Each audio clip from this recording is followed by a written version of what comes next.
So welcome to another YouTube video. This is going to be a new series where I'm going to look at English topics and about the British culture. Today we're going to start with small talk. Everybody seems to hate small talk apart from the Brits. So why do we like it so much? And why should you like it too? Do you find it pointless, superficial? Is it only about the weather? And do Brits only use it as a shield to hide behind? Let's look into it. So first of all, a good place to start would be the definition. This is the definition that I found. One of many, but my favorite definition of small talk. What it means for us. So small talk is considered polite, casual conversation. Polite but casual. Relax. Also known as chit-chat in social interactions or professional environments with co-workers.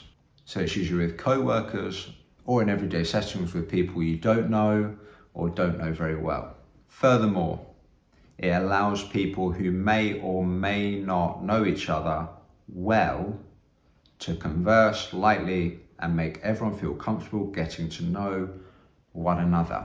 So why do we do it? To get to know one another in most cases. So why do I personally think we use small talk? So like the definition says, it's a way to get to know each other. We're social people. When you're in a room with someone, you got to talk to them. But why? Why do we use small talk? We don't go from 0 to 100, we go from 0 to 5 to 10 to 15, and we gradually go from more shallow topics to potentially deeper topics with someone. So it's less, for me, it's less in the words with someone you don't know well, and it's more in the vibe. It's kind of like a vibe check, I would say. Is for one, if you get to know someone, if you're getting to know someone, are they normal? Are they safe? Are they open to talking? Are they relaxed? Or are they aggressive, hostile, strange? Are they closed to talking? Do they actually want to talk with me? Those are the first kind of questions that are subconsciously going through my head. At least when I start interacting with someone, you're feeling out the situation and the person. So you start casual.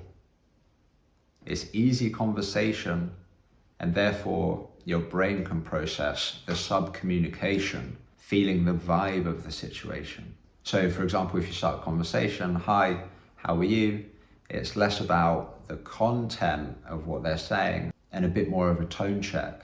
So if I ask you how you are and I don't know you, it's not so much, I'm not asking for a life story or how depressing your life is. I'm feeling the vibe, I'm escalating the conversation to deeper topics. Are you warm? Are you friendly? Or are you irritated, giving me short answers? Not interesting, not fun. That's the very beginning stage. And then obviously things escalate to sort of usually interests or what someone is doing in a particular place. So it's more about the vibe than the information. Are we synchronizing? Is there chemistry there? Could we get along? And from there, more depth, more emotional intimacy can come. So what not to talk about in those situations? For me, there are four main things not to talk about.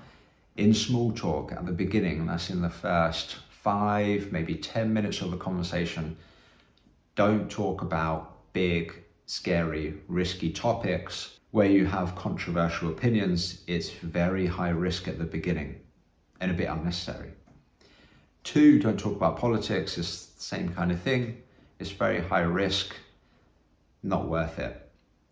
3, don't talk about personal trauma, how bad your life is, your personal life.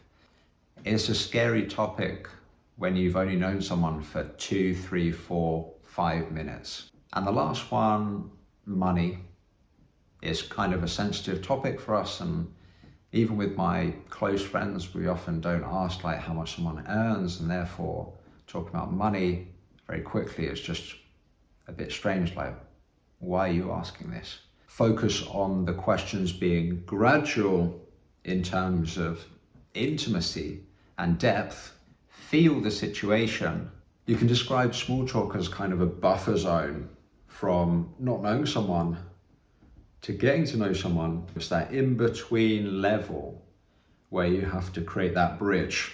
And we do this through small talk, through these small, innocent questions that can bridge that gap. It allows for a softer opening and potentially more depth. So in most cases, avoid jumping the gun. Don't go from shallow to deep questions or personal questions too quickly. To achieve that, a better way of doing it is quick back and forth questions that gradually escalate the depth of the conversation, if that's what you want to get to, or discovering topics that that person would open up to quickly. An example for that would be you find yourself in a pub in the UK, you see them wearing a football shirt, it's likely that they support that team, and therefore opening with that topic as leverage for the conversation can at least add emotional intimacy, especially if you support the same team, and lead to deeper topics quite quickly in the future. So it doesn't have to go from hi, how are you, to how are things, how's your day going, blah, blah, blah, blah. You can kind of make an observation about them wearing the football shirt. If you like football, obviously, you've immediately got an interest in common, and then therefore that can escalate or move you forward in the conversation quicker. Oh, you're wearing a Man United shirt, are you from Manchester? And you can ask questions like that where you're like a detective. So if you don't like the shallowness of small talk, it's about navigating the very shallow parts to making it a bit deeper through different methods like observations and saying stuff about yourself or about the other person and asking questions as well and being interested. So the example that I just gave about a guy wearing the football shirt, supporting that team, I can then also say, oh, I support that team as well, but I'm not from the local area, I'm from there.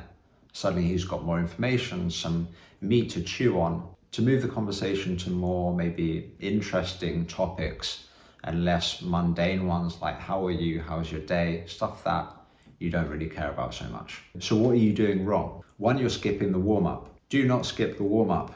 It can be quicker, but it should be there. Just keep the answers a bit briefer, but ask questions that shows that you're interested in talking more.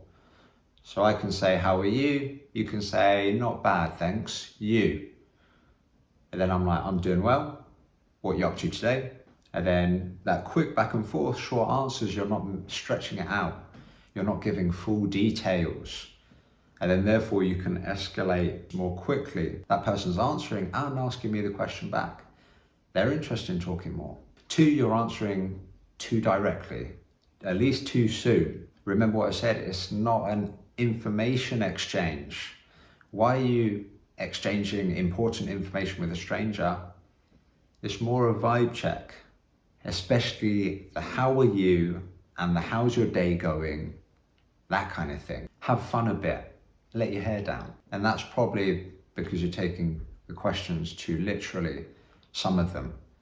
We can even just be joking around and not necessarily answer properly, at least at the beginning. Just have a bit of fun, to be playful, to show a bit of personality and maybe charisma.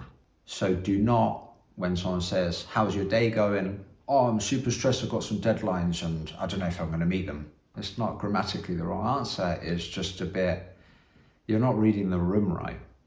It's a casual question and therefore a casual response, not a deep response. Instead you can say something like, I'm in a bit of a pickle actually. That leaves them the option of asking further details and getting more depth there. You're not imposing your tough situation on somebody else that you don't really know very well. Allow them to ask and investigate further. It gives them the option of withdrawing or changing topics. So they ask a question, they ask for more depth there, you can give it. They're asking. Read the room, read the situation, read the other person. So let's look at quickly places where there might be small talk. For me, there are 3 specific environments. One is a public setting where you find the public, where you find people. So it might be a restaurant, a bar, a club, the street. 2 is a private setting where you'll find specific people that have maybe been invited and that you have connections to. So it might be a party that your mate's organised and he's invited some of his friends that you don't know. You might meet them there. You're like a friend of a friend. And so you don't really know each other, and therefore there might be some small talk. Or a wedding, something like that, or some other organised event. Then you've got work. Work's its own specific area. So you might be asking yourself, Joe, tell me what I should be talking about. When do I talk about work, or when do I talk about the weather, or what other topics can I be talking about? They're both boring. Let me tell you, just a general rule of thumb, public environment. You're maybe outside or inside a specific place like a pub or a restaurant. Observe what's around you. Outside, then it might be logical to talk about the weather, at least at the beginning, or to at least open conversation. So you got someone next to you on a bench in a park. Oh, the weather is lovely today, isn't it? That gives them something to bite onto and potentially continue the conversation. Instead of just saying hi straight away, you can start like that. So in an outdoors environment, maybe the weather, but what else? Use the environment. So there isn't just the weather, but what are they wearing? What are they doing? They're in a pub, they're drinking. You can start the topic about what's going on in the pub. There might be some TVs, the football's on. So you're watching the football, even just asking for maybe some advice, casual advice, like you're in a pub. Have you tried the beers here? Which one's good? That can be, people have an instinct to help out. Many want to be polite and they will try to help you. So that immediately opens the conversation. The person says, yeah, I've tried this one. Ask you, you've been here before, is it a nice pub? I'm new to the area, and that immediately gets you talking to someone and starting the conversation. And then things can escalate from there.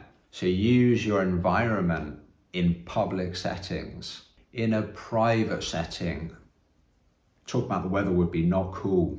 Instead, again, you can make observations. You might give them a compliment at the wedding, like, oh, your suit's cool, mate, or you've got a nice dress. You might start like that, but then you can use certain questions like, why are they there? You might be asking yourself why they're there. If it's at a wedding, they must know the bride or groom. So you could be like, oh, do you know the bride or the groom? And that's how you begin the conversation, and you can escalate. So they might say, yeah, I know the groom. So how do you know them? Did you go to school with them or something like that? And then it goes from there. But in a party, it might be a bit more cool to ask what they're drinking and bring higher energy and talk about more fun topics, because the idea is to have a good time. Again, how do they know the host? Or maybe are they from the area? Or you can also, a technique would be to give information to them, as well as asking a question. So you from the area, I'm actually from not far away. Or at a party, you can obviously observe what's going on. If something funny is going on, you can maybe make an observation directly to the person, which can prompt them to start a conversation with you, at least to answer.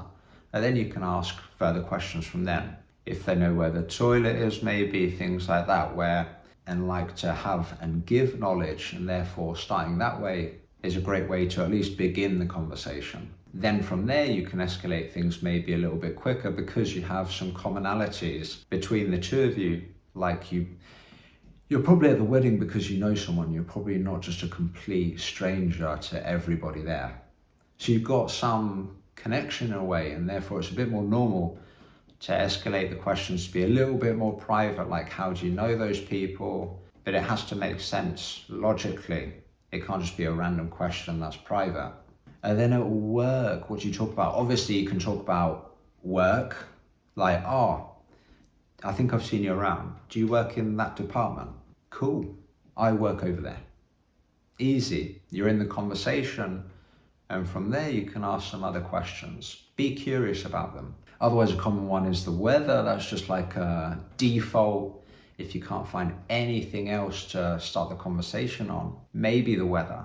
Otherwise, if you know anything about them, maybe your colleague told you that they're from a certain country, and therefore you can introduce that topic like, oh, I heard you're from Italy. What part? I've been to Italy many times. I think my favourite city is probably Naples. And then immediately you're in the conversation, you've given them lots of information that they can hook onto and continue the conversation. But learn to be observative. Observe what's going on around you, what people are doing, what people are wearing, people's moods, what mood they're in. Do they look angry? Maybe they don't want to talk today, so keep it brief. Equally, if they look really busy or stressed at work, keep it brief. No need to start the conversation now and get into small talk. You can just say hi and bye. That's probably the most important thing with small talk. Learn that it's about vibe and feel and the sub-communication more than anything, at least at the very beginning, in the first minute or two. Ask yourself, do they want to talk more? Are they interesting?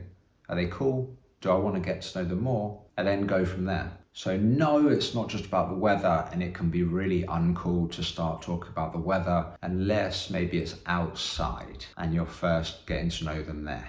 So to wrap things up, does small talk have to be boring? No. We try and make it fun, we play with it. It's up to you. If small talk's boring, maybe you're boring, maybe the topics that you talk about are boring. Try having fun with it, come up with playful answers, make it lighter, make it more casual. But remember, keep it quite polite at the beginning.